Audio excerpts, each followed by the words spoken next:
Welcome to the Connect2 Marriage Podcast by Focus on the Family Singapore. Everyone has different love languages that affect how we receive affirmation.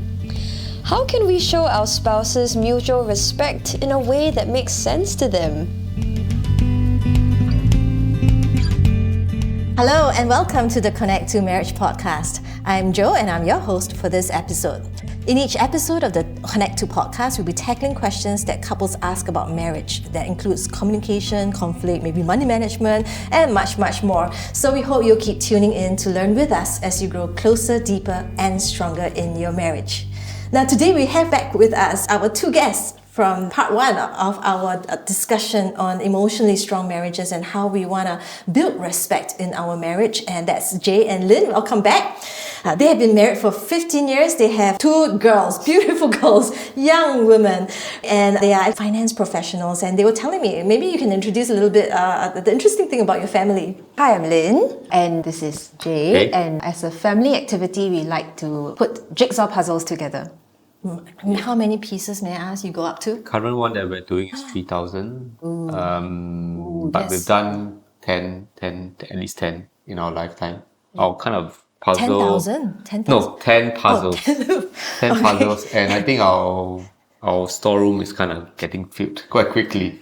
We have another 3,000 piece puzzle that's framed up in our dining room.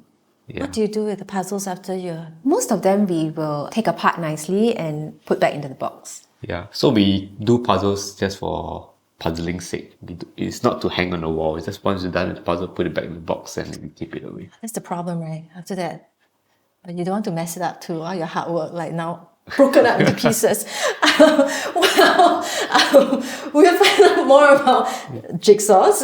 But today, we want to go back and talk about and really unpack this whole thing about mutual respect between husband and wife. I think it's one of the most important determining factors of marital health. And as well, we talked about it the last episode, really to have an emotionally healthy marriage, to be emotionally resilient, even as individuals. And of course, when we have children, we want our kids to be equally resilient. It starts first with really building our home, starting with our marriage on respect. And today we're going to really dive deep to talk about how do we actually live this out. We talked about the concept of respect the last time and how maybe husbands and wives kind of perceive it a little bit differently or feel it, think it a bit differently. But today, how do you guys practically on an everyday basis know that there's respect in your relationship or deliver the respect to each other? Early in our marriage, it was quite straightforward to show respect by not being disrespectful to each other in front of our friends and family. That's a good one. Show respect by not being disrespectful. Because it's quite easy, right? To sometimes belittle your spouse or take it as a joke. But I think as time went on, we realized that beyond this, you have to go further to something that, such as respect is something that we've internalized. Because I think you could also show respect on the surface, but inside you could be feeling resentful or losing respect for your spouse because of certain issues. And this inadvertently bubbles up to the surface in our actions. So it sounds like the heart attitude almost needs to be addressed. Even think though so. outwardly, behavior-wise, because there's certain things we need to do, right? Like watch what we say and don't, I guess, over-tease our partner or put our partner down. Yeah. I know my husband's big on that, particularly in front of other people. Yeah, I think as she said, it's very easy to kind of put a facade, but this facade of respect will crumble if you do not address the issue of the heart. And sometimes you can easily pick that up when you're thinking of certain things, but actually you want to say something else. So I think it's about being quite conscious that respect... What do you do when that happens? Because I think in the previous episode, you talked about how now that you're married for 15 years, you can kind of read each other. Yeah, so you can read body languages, right? Right. To know that she's going to explode soon. Or Yep. if I don't Okay. do this, there will be a consequence. So the question then becomes, okay, let's de-escalate the situation. Okay. And then maybe take one step back and say, okay, how do I address the issue? And how can I continue to show respect in whatever difficult situation there is? I think in preparing for this podcast, we also realized that we are still very much a work in progress, especially in this area of respect. I mean, it's easy to know all these things, but Right. like you say, have we gotten it all down? Not really. So when you feel like you've thought of something and then what you do is bite your tongue and not say it. And be more conscious and be more deliberate in thinking before speaking. And it also goes back to the previous episode, what we talked about in terms of valuing each other, kind of respecting what the other person's feelings is. And if you kind of let that spiral out of control, then really it's very hard to earn back that respect.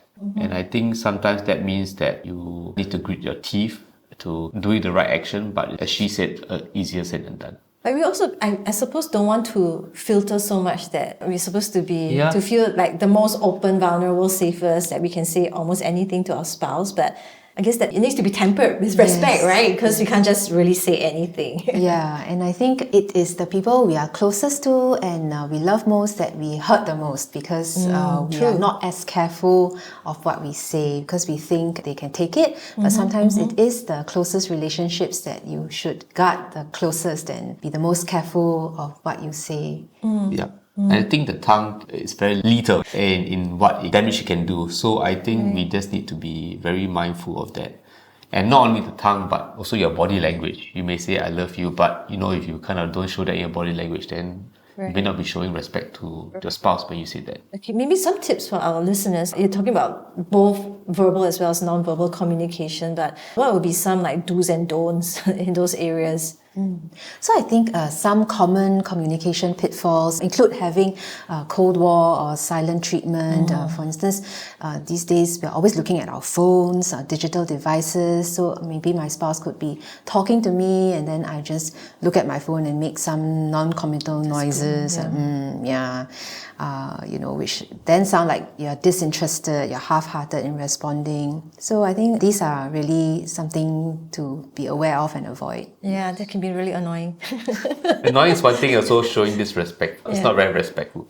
But for example, when we go out on, let's say, couple lunches or dinners, maybe one good action is just to put the phone away.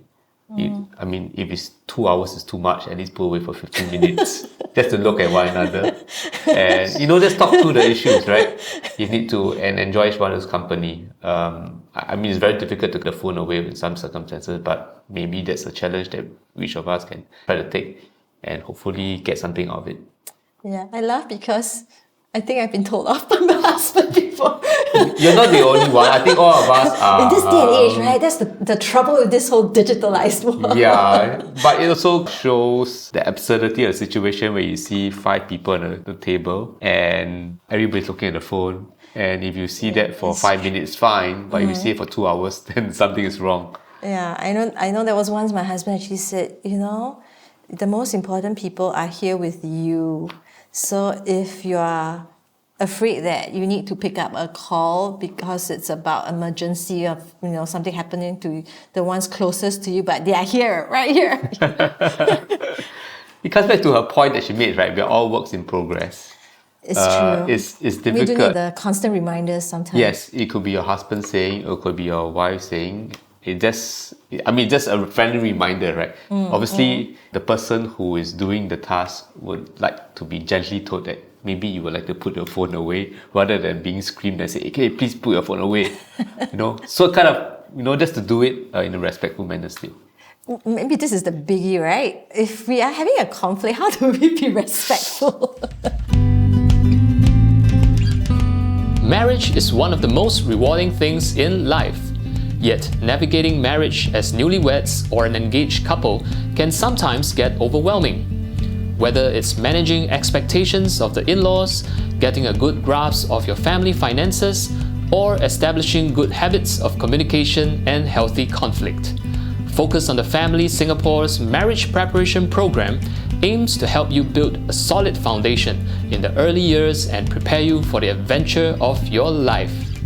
Visit family.org.sg/C2 Marriage Prep for more information today.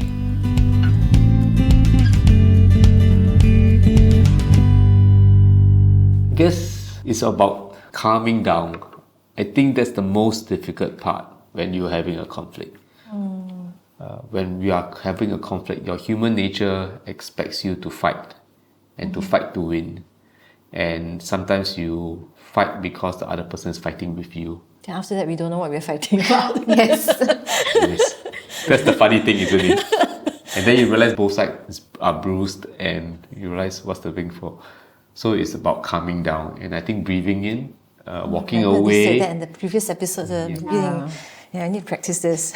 Breathing in. And sometimes walking away, not to say that you're disengaging, but walking away just to De-escalate, right? You know, de-escalate and to calm the situation down. Maybe the problem is you, that really you are at fault, but sometimes you really think that you should fight to win. So maybe it's just to calm down. And as I said in the previous episode, remember that you are all pulling in one direction in one marriage. Your marriage is in one direction together. If the marriage is being pulled apart, I think that's nobody wins, and that's the sad fact. Lyn, what has been like the most disrespectful thing that your husband has done to you? Yeah, so we were thinking about this question, but we don't really have much to share on that. I think over the years, we have come to the point where we know that we don't do disrespectful things to each other just because it's such a red flag. I think one of the things that works for us is to just constantly remind ourselves that this marriage is something that we value and we value each other as persons, and then we have to be very conscious in adjusting our actions to reflect those beliefs. It almost sounds like both of you have kind of fostered certain or cultivated certain habits even from the start of, I don't know, maybe the start of your dating relationship even, but definitely from the start of your marriage, because as you share, I can sense like there's this constant reviewing, evaluating, like, we could do this better, we could relate to one another better. We talked about biting our tongue. Yeah, so it sounds like it's a very deliberate, ongoing effort that almost becomes like a I think a we have lifestyle. learned from previous experiences. I would say that things were, I guess, a little bit more rocky when we first started off, because you're two individuals with two different family backgrounds, with two different academic backgrounds coming together, living together for 24 hours a day. There's bound to be issues. Yep. But after a while, you realize, hey, it's marriage, it's tough work. You need to make it work. You need to compromise. You need to value the other person.